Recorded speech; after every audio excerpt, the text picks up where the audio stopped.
गगन G S study point पर आप सभी का स्वागत है। आज की क्लास में दोस्तों हम लोग 13 जनवरी 2026 के कुछ महत्वपूर्ण करंट अफेयर्स और जीके के कुछ इंपॉर्टेंट क्वेश्चन को पढ़ेंगे जो कि हर एग्जाम के लिए इंपॉर्टेंट है। तो आप सभी लोग इस क्लास को ध्यान से देखिएगा और Gagan G S study point channel को लाइक शेयर सब्सक्राइब जरूर करिएगा। तो आइए शुरू करते हैं आज की क्लास।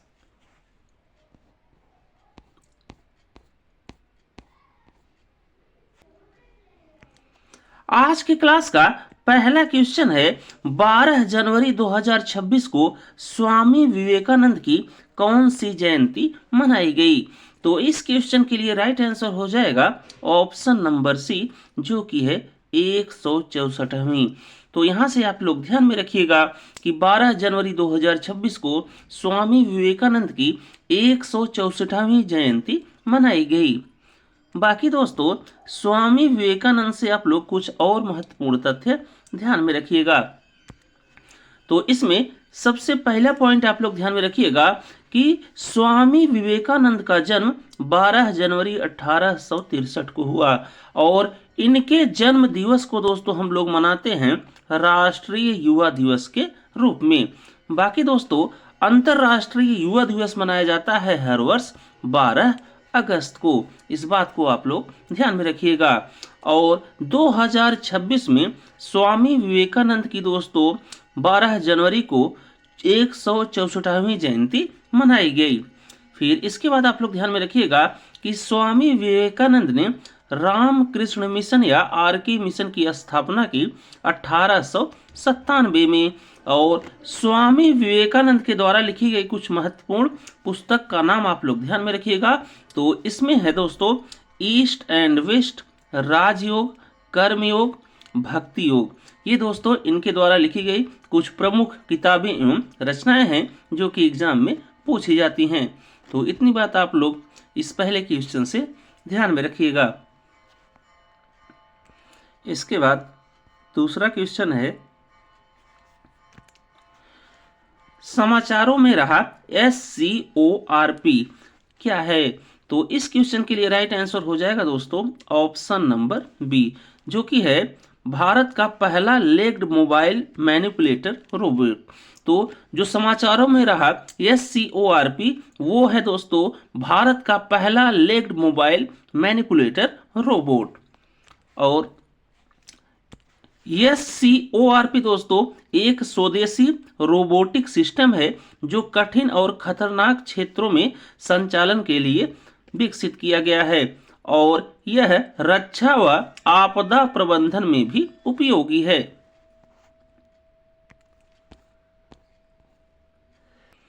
इसके बाद अगला क्वेश्चन है फाइनेंशियल ईयर 2013-14 की तुलना में फाइनेंशियल ईयर 2024-25 में भारत का मछली उत्पादन कितना बढ़ा है। तो इस क्वेश्चन के लिए राइट आंसर हो जाएगा ऑप्शन नंबर सी जो कि है लगभग 106%। बाकी दोस्तों पूरी दुनिया में मत्स्य उत्पादन में पहले नंबर पर आता है चाइना। इस बात को आप लोग ध्यान में रखिएगा। तो फाइनेंशियल ईयर 2013-14 की तुलना में फाइनेंशियल ईयर 2024-25 में भारत का जो मत्स्य उत्पादन है वो लगभग 106% बढ़ गया है। इसके बाद अगला क्वेश्चन है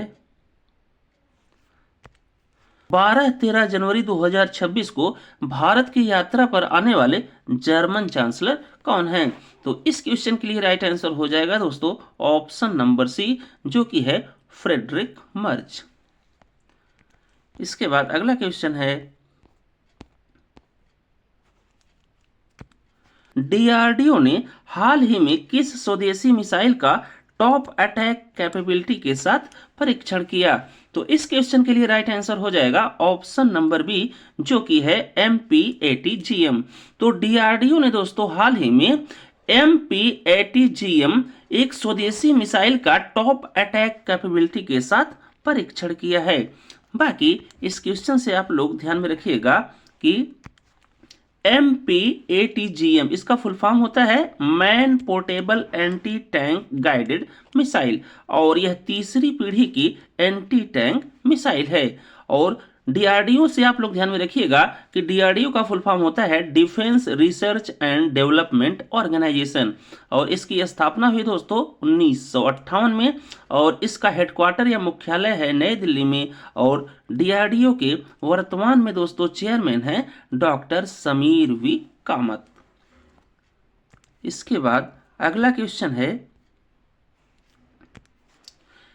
एपीईडीए ने छत्तीसगढ़ के कृषि निर्यात को बढ़ावा देने हेतु क्षेत्रीय कार्यालय कहाँ खोला है? तो इस क्वेश्चन के लिए राइट आंसर हो जाएगा दोस्तों ऑप्शन नंबर बी, जो कि है रायपुर। तो एपीईडीए ने छत्तीसगढ़ के कृषि निर्यात को बढ़ावा देने के लिए क्षेत्रीय कार्यालय दोस्तों खोला है रायपुर में। बाकी एपीईडीए का फुल फॉर्म आप लोग ध्यान में रखिएगा कि इसका फुल फॉर्म होता है agricultural and processed food products export development authority. फिर इसके बाद नेक्स्ट क्वेश्चन है एनएचएआई या national highway authority of India ने किस कॉरिडोर पर 4 गिनीज वर्ल्ड रिकॉर्ड बनाए हैं? तो इस क्वेश्चन के लिए राइट आंसर हो जाएगा ऑप्शन नंबर बी, जो कि है बेंगलुरु कड़पा विजयवाड़ा कॉरिडोर। यहाँ पर दोस्तों एनएचएआई ने 4 गिनीज वर्ल्ड रिकॉर्ड बनाए हैं। फिर इसके बाद अगला क्वेश्चन है यूएन महासचिव का 2025 का लैंगिक समावेशी शांति पुरस्कार किस भारतीय महिला अधिकारी को मिला? तो इस क्वेश्चन के लिए राइट आंसर हो जाएगा ऑप्शन नंबर बी, जो कि है मेजर स्वाति शांता कुमार को। तो यूएन महासचिव का 2025 का लैंगिक समावेशी शांति पुरस्कार मिला दोस्तों मेजर स्वाति शांता कुमार को। बाकी इस क्वेश्चन के संदर्भ में आप लोग ध्यान में रखिएगा कि यह पुरस्कार जेंडर इंक्लूसिव पीस कीपिंग के लिए दिया जाता है, और संयुक्त राष्ट्र संघ या यूनाइटेड नेशन से आप लोग ध्यान में रखिएगा कि इसकी स्थापना होती है 12 अक्टूबर 1945 को, और इसका हेडक्वार्टर या मुख्यालय है दोस्तों न्यूयॉर्क में। और यूएन के महासचिव हैं एंटोनियो गुटरेस, और यूएन का उद्देश्य होता है दोस्तों वैश्विक शांति और सुरक्षा बनाए रखना, और वर्तमान में यूएन के सदस्य देशों की कुल संख्या है दोस्तों 193। इसके बाद अगला क्वेश्चन है इटली ने किस भारतीय उद्योगपति को नागरिक सम्मान दिया है? तो इटली के द्वारा दोस्तों नागरिक सम्मान दिया गया है श्रीनिवास टेम्पो को, जो कि है ऑप्शन नंबर बी में। इसके बाद नेक्स्ट क्वेश्चन है रोहिंग्या नरसंहार मामले में म्यांमार के खिलाफ सुनवाई किस न्यायालय में चल रही है? तो इस क्वेश्चन के लिए राइट आंसर हो जाएगा दोस्तों ऑप्शन नंबर बी, जो कि है आईसीजे या इंटरनेशनल कोर्ट ऑफ जस्टिस, जो कि है द हेग नीदरलैंड में। तो यहां से आप लोग ध्यान में रखिएगा कि रोहिंग्या नरसंहार मामले में म्यांमार के खिलाफ सुनवाई चल रही है अंतरराष्ट्रीय न्यायालय में, जो कि है द हेग नीदरलैंड में। फिर इसके बाद दोस्तों आईसीजे का फुल फॉर्म आप लोग ध्यान में रखिएगा, जो कि होता है इंटरनेशनल कोर्ट ऑफ जस्टिस, और यह संयुक्त राष्ट्र का मुख्य न्यायिक अंग है। फिर इसके बाद अगला क्वेश्चन है गूगल ने एआई आधारित डिजिटल कॉमर्स हेतु कौन सा ओपन स्टैंडर्ड लॉन्च किया है? तो इस क्वेश्चन के लिए राइट आंसर हो जाएगा ऑप्शन नंबर बी, जो कि है यूनिवर्सल कॉमर्स प्रोटोकॉल या यूएसपी। तो गूगल ने एआई आधारित डिजिटल कॉमर्स हेतु दोस्तों ओपन स्टैंडर्ड यूएसपी लॉन्च किया है, और यूएसपी का उद्देश्य होता है दोस्तों खरीद फरोख्त को एआई के माध्यम से आसान बनाना। इसके बाद नेक्स्ट क्वेश्चन है रेयर अर्थ सप्लाई चेन पर G7 मंत्रियों की बैठक किस देश ने आयोजित की है? तो इस क्वेश्चन के लिए राइट आंसर हो जाएगा ऑप्शन नंबर सी, जो कि है संयुक्त राज्य अमेरिका। बाकी G7 को दोस्तों ग्रुप ऑफ 7 कहा जाता है, जिसमें कुल 7 सदस्य देश हैं, जो कि हैं Canada, France, Germany, Italy, Japan, United kingdom और यूएसए या संयुक्त राज्य अमेरिका। फिर इसके बाद अगला क्वेश्चन है कश्मीर की देन या गिफ्ट ऑफ कश्मीर किस नदी को कहा जाता है? तो कश्मीर की देन या गिफ्ट ऑफ कश्मीर ये कहा जाता है दोस्तों झेलम रिवर को, जो कि है ऑप्शन नंबर बी में। बाकी झेलम नदी से आप लोग ध्यान में रखिएगा कि झेलम नदी कश्मीर घाटी की जीवन रेखा भी मानी जाती है, और झेलम नदी का उद्गम होता है दोस्तों पीर पंजाल पर्वत के बैरीनाग झरने से, और झेलम नदी का वैदिक नाम होता है दोस्तों वीतस्ता, मतलब वैदिक काल में झेलम नदी का नाम था वीतस्ता, और इसकी सबसे बड़ी सहायक नदी है नीलम नदी, जो कि जाके मिलती है दोस्तों पाकिस्तान में, और उरी बांध जल विद्युत परियोजना ये दोस्तों झेलम नदी पर ही स्थित है। इसके बाद नेक्स्ट क्वेश्चन है, मंगल ग्रह पर रहने योग्य ढांचे का निर्माण में कौन सहायक हो सकता है? तो इस क्वेश्चन के लिए दोस्तों राइट आंसर हो जाएगा ऑप्शन नंबर बी, जो कि है सूक्ष्म जीव या माइक्रोब्स।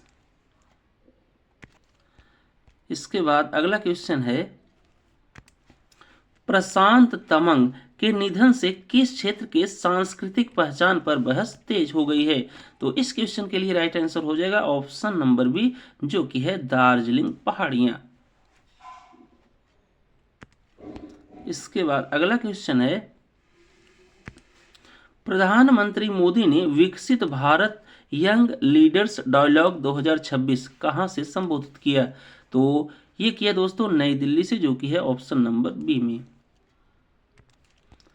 इसके बाद अगला क्वेश्चन है, 12 जनवरी को राष्ट्रीय युवा दिवस किसकी स्मृति में मनाया जाता है? तो ये मनाया जाता है दोस्तों स्वामी विवेकानंद जी के जन्म दिवस के अवसर पर, जो कि है ऑप्शन नंबर बी में। इसके बाद दोस्तों आप लोग जीके और स्टैटिक जीके से कुछ इंपॉर्टेंट क्वेश्चन ध्यान में रखिएगा। तो इसमें पहला है, भारतीय संविधान के कौन से अनुच्छेद आपातकाल के दौरान भी निलंबित नहीं किए जा सकते? तो इस क्वेश्चन के लिए राइट आंसर हो जाएगा ऑप्शन नंबर सी, जो कि है आर्टिकल या अनुच्छेद 20 और 21। तो यहां से आप लोग ध्यान में रखिएगा कि अनुच्छेद 20 और 21 ये दोस्तों आपातकाल या इमरजेंसी के दौरान भी निलंबित नहीं किए जा सकते।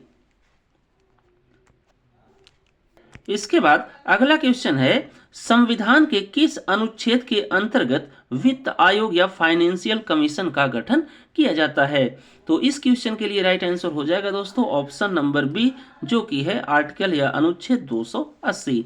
तो यहां से आप लोग ध्यान में रखिएगा कि संविधान के अनुच्छेद 280 के अनुसार वित्त आयोग का गठन किया जाता है। फिर इसके बाद नेक्स्ट क्वेश्चन है दोस्तों, भारतीय राष्ट्रीय कांग्रेस की पहली महिला अध्यक्ष कौन थी? तो इस क्वेश्चन के लिए राइट आंसर हो जाएगा दोस्तों ऑप्शन नंबर सी, जो कि है एनी बेसेंट। बाकी दोस्तों आप लोग ध्यान में रखिएगा कि यदि क्वेश्चन ये पूछे कि भारतीय राष्ट्रीय कांग्रेस की पहली भारतीय कौन महिला थी जो कि आईएनसी की या भारतीय राष्ट्रीय कांग्रेस की अध्यक्ष बनी थी, तो वो थी दोस्तों सरोजनी नायडू जी। और ये दोस्तों आईएनसी या भारतीय राष्ट्रीय कांग्रेस की अध्यक्ष बनी 1925 में कानपुर अधिवेशन में।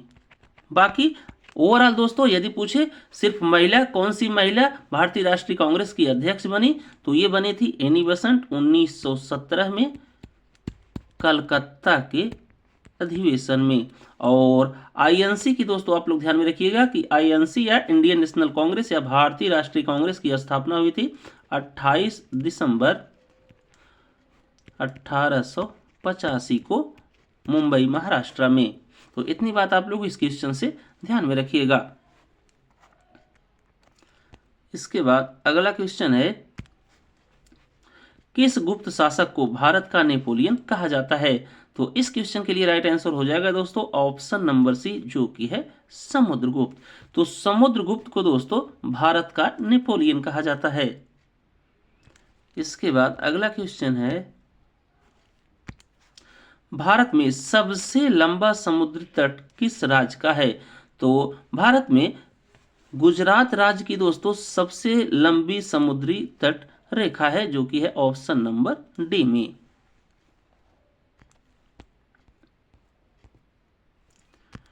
इसके बाद अगला क्वेश्चन है, कौन सी ग्रंथि या ग्लैंड अंतःस्रावी या एंडोक्रीन और एक्सोक्रीन मतलब बहिस्रावी दोनों होती है। तो यह है दोस्तों पैंक्रियाज या अग्नाशय, जो कि है ऑप्शन नंबर डी में।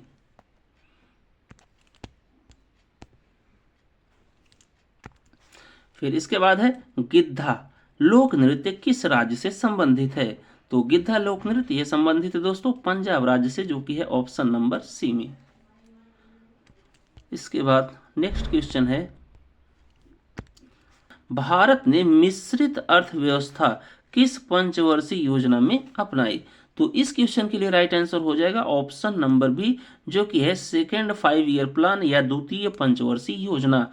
और सेकेंड जो 5 ईयर प्लान था दोस्तों वो चला था 1956 से लेकर 1961 तक।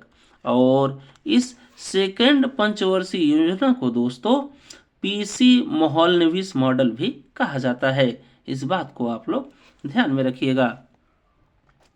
फिर इसके बाद अगला क्वेश्चन है, लोहे के गैल्वेनीकरण या गैल्वेनाइजेशन में किस धातु का प्रयोग होता है। तो इस क्वेश्चन के लिए राइट आंसर हो जाएगा दोस्तों ऑप्शन नंबर सी, जो कि है जिंक या जस्ता। तो लोहे के गैल्वेनाइजेशन में दोस्तों जिंक का यूज किया जाता है। इसके बाद आज की क्लास का लास्ट क्वेश्चन है दोस्तों, विश्व पर्यावरण दिवस कब मनाया जाता है। तो विश्व पर्यावरण दिवस ये मनाया जाता है दोस्तों 5 जून को, जो कि है ऑप्शन नंबर डी में। तो बस दोस्तों इस क्लास में बस इतना ही। अगर आपको हमारी ये क्लास अच्छी लगी हो तो आप सभी लोग गगन GS स्टडी पॉइंट चैनल को लाइक शेयर सब्सक्राइब जरूर करिएगा। थैंक यू, मिलते हैं नेक्स्ट क्लास में।